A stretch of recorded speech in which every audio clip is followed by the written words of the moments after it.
Нарушение аппетита, плохой сон, внезапно появившийся кашель, агрессия или отстраненность могут быть признаками того, что у вас стресс.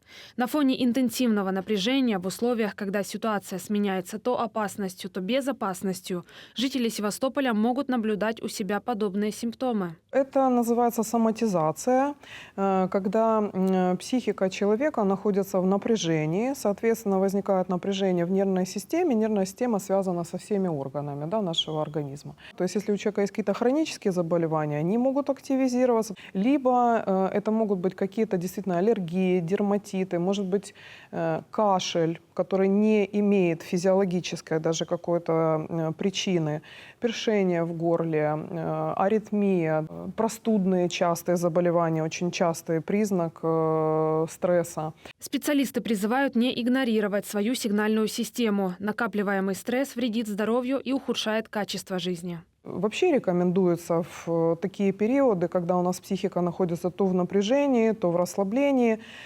использовать это время, пока, скажем так, затишье, да, пока ничего не происходит, выспаться, покушать, набраться сил, чем-то вдохновиться для того, чтобы, когда будет следующая небезопасность и стресс, использовать эти ресурсы, которые мы приобрели в другой период. Если же стресс вас не покидает, всегда можно обратиться за помощью к специалистам.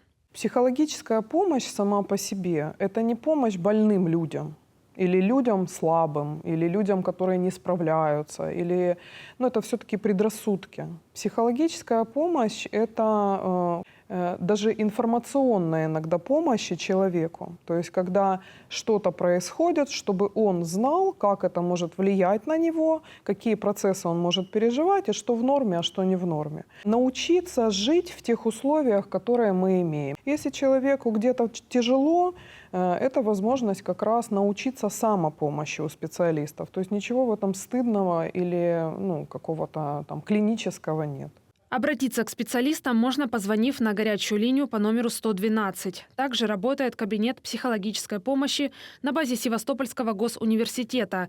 Кроме того, Крымская ассоциация психологов и психотерапевтов помогает людям, пережившим чрезвычайные ситуации, в том числе тем, кто испытывает стресс в связи с происходящими событиями. Помощь оказывается бесплатно.